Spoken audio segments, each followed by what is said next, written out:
The revelation that the Boston terror suspects are of Chechen origin has seen an influx of journalists to Russia's North Caucasus, where the brothers' family live. While the parents are no longer willing to comment on the issue, RT has been able to speak to another relative who knew the alleged bombers from childhood. Really, almost anyone who has any links with the Tsarnaev family is really in a deep shock after what happened, both relatives and friends.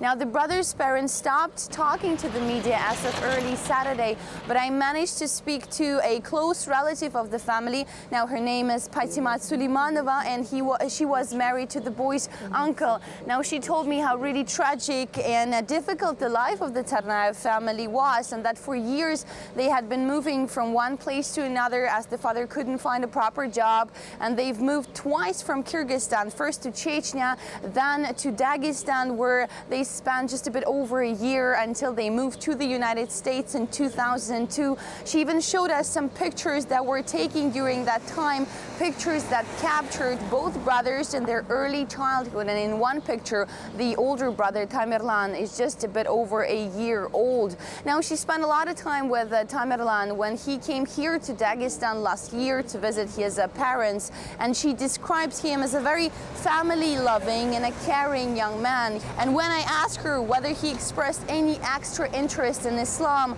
she told me that his interest was never overwhelming. Tamerlan wasn't a religious fanatic. He was curious about religion. He started to be really interested in Islam about 3 years ago, but he was never a radical. We would talk about his commitment to religion, but it wasn't extreme.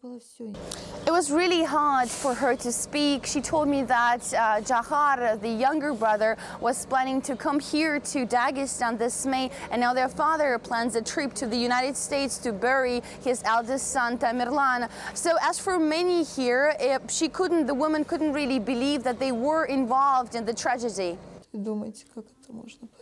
It's impossible to believe that they could have carried it out. Just impossible. It's terrible, but I can't believe it. They're children who respected their parents a lot. Tamerlan was very attentive to older people, to his family. For him, heaven was at his mother's feet.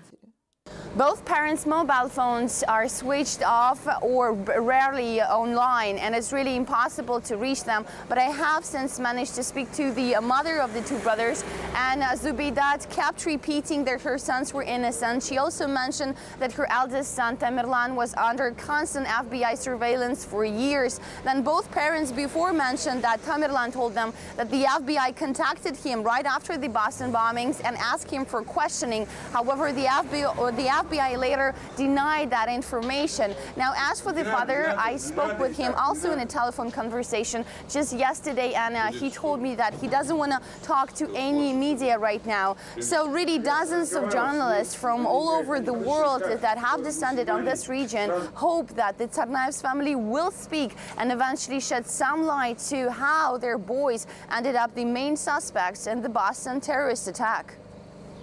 And do go to rt.com to get the full picture of what the past week has meant for the citizens of Boston. Our photo gallery there contains images of the tragic events unfolding at the marathon, as well as the manhunt that followed.